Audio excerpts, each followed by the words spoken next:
السلام علیکم، میں ہوں ماہنور اور آپ دیکھ رہے ہیں K22 نیوز۔ خبر شامل کرتے ہیں جینوا سے، جہاں اقوام متحدہ کی انسانی حقوق کونسل کے 59ویں اجلاس کے موقع پر یورپ میں بسنے والے کشمیریوں اور پاکستانی کمیونٹی نے مظلوم کشمیری عوام کے حق میں آواز بلند کی۔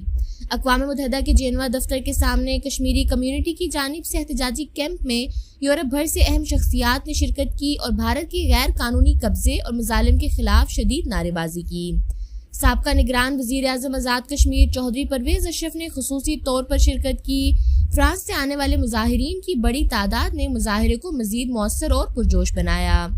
مظاہرے میں سرپرست مسلم لیگ نون France, chairman Pakistan business forum یورپ سردار ظہور اقبال، سابقہ کوآرڈینیٹر وزیر اعظم آزاد کشمیر نعیم چودھری، صدر peoples party France Chaudhry Razzaq Dhal, chairman Muslim league نون فرانس راجہ علی اصغر، رہنما P T I France Chaudhry Gulzar Langrial, Muslim league کاف فرانس کے راجہ مظہر اور دیگر اہم کشمیری اور پاکستانی شخصیات شامل تھیں۔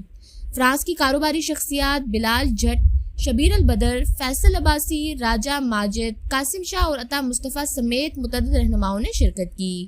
کشمیری رہنما چودھری مبشر اور چودھری شفیق بھی مظاہرے میں شریک ہوئے۔ اس موقع پر مظاہرین کا کہنا تھا کہ عالمی ضمیر کو بیدار ہونا ہوگا، کیونکہ کشمیر میں انسانی حقوق کی سنگین خلاف ورزیاں مسلسل جاری ہیں۔